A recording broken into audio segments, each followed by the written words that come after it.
สวัสดีค่ะทุกคนยินดีต้อนรับสู่ City Clockwise วันนี้ง่ายๆเลยเราจะมาสอนเทคนิคตั้งแต่ตัดเส้นจนจบงานว่าขั้นตอนปกติแล้วเราทำยังไงบ้างให้ภาพดูนุ่มกลมกลืนไม่แข็งทื่อด้วยโคปิกและสีไม้ค่ะเรามี6ขั้นตอนด้วยกันขั้นตอนที่1หลังจากที่เราร่างภาพเสร็จแล้วเราก็จะมาทำการตัดเส้นกันโดยเราจะชอบให้ตาดูคมที่สุดก็เลยตัดเส้นด้วยปากกาหมึกสีดำนะคะต่อมาเราจะตัดเส้นส่วนอื่นด้วยดินสอสี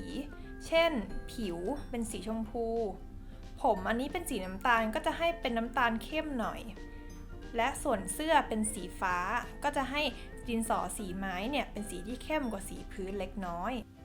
นอกจากนี้เราก็มีลิสต์ของอุปกรณ์ที่เราชอบใช้บ่อยๆนะคะสำหรับการระบายทั้งสีโคปิกการตัดเส้นและการวาดเส้นต่างๆและรวมถึงสถานที่ที่เราชอบไปซื้อด้วย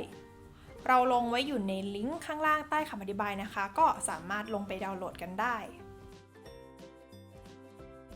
ต่อมาขั้นตอนที่3เราก็จะลงสีผิวกันโดยปกติเราจะใช้2วิธีคืออย่างในภาพนี้วิธีที่1เราจะลงสีอ่อนก่อนแล้วเราค่อยลงสีเข้มบริเวณพวกแรงเงาเพิ่ม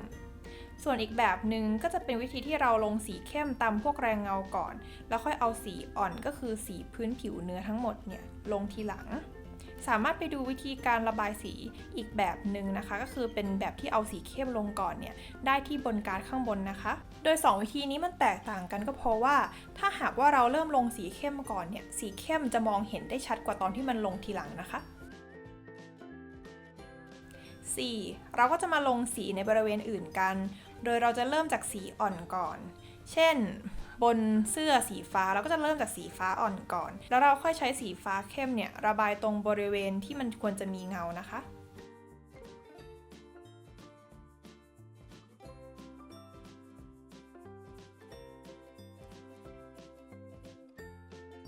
ขั้นตอนที่5ต่อมาเราก็จะใช้สีไม้เพิ่มสีให้มันเข้มขึ้นโดยจะชอบเน้นเข้มบริเวณเงาแล้วก็ใช้สีดำเพิ่มเติมไปบริเวณเส้นนะคะให้มันดูคมมากขึ้นรวมถึงชอบใช้สีไม้เนี่ยพวกสีพาสเทลมาระบายเป็นเส้นขีดบริเวณต่างๆอันนี้ก็จะเป็นกิมมิคของภาพของเรานะคะและสุดท้ายอย่างที่6เราก็จะเอาปากกาเจลสีขาวเนี่ยมาทับเพิ่มเป็นไฮไลท์โดยบริเวณที่เราจะลงทุกครั้งก็คือบริเวณผมบริเวณตาและบริเวณแก้มนะคะช่วงพิเศษช่วงหมีง่ำไต่ง้อวันนี้หมีง่ำก็จะมาบอกแนวคิดของนักวาดที่ควรจะมีกันนะคะเพื่อนๆบางคนอาจจะเคยฝึกวาดรูปกันมานานจนรู้สึกว่าเฮ้ยไม่ต้องไปหา reference มาวาดหรือไม่เห็นต้องไปจ้างใครสอนวาดเลยหรืออาจรู้สึกขี้เกียจไปหาภาพจริงมาวาดตามสุดท้ายก็เลยวาดมั่วๆตามใจฉันฝึกเองก็ต้องฝึกอย่างถูกหลักวิธีด้วยนะไม่ใช่ว่าฝึกมั่วๆไปเรื่อยๆเพราะว่าไม่งั้นน่ะแทนที่จะใช้เวลาน้อยนิดในการฝึก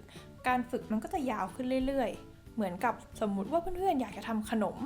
แต่ว่าถ้าสมมติว่าเพื่อนๆเนี่ยใช้เกลือแทนน้ำตาลมาตลอดเพื่อนๆฝึกเองไปเรื่อยๆยังไงก็ทำขนมไม่อร่อยถ้าสมมติว่าเพื่อนๆมีคนชี้แนะหรือว่าเพื่อนๆไปหาหนังสือมาอ่านดีๆเนี่ยเพื่อนๆก็จะบรรลุเป้าหมายของขนมที่อร่อยได้รวดเร็วมากขึ้นแถมไม่ต้องมานั่งเสียเวลาหลายปีเพราะเพิ่งมารู้ว่าใช้อุปกรณ์ผิดมาตลอดก็จบแล้วนะคะสำหรับตอนนี้ก็หวังว่าเพื่อนๆจะได้ข้อคิดที่ดีแล้วก็ได้เทคนิคการระบายสีที่เอาไปใช้ได้จริงๆนะคะวันนี้ก็ต้องขอตัวลาไปก่อนขอบคุณที่มารับชมค่ะบ๊ายบาย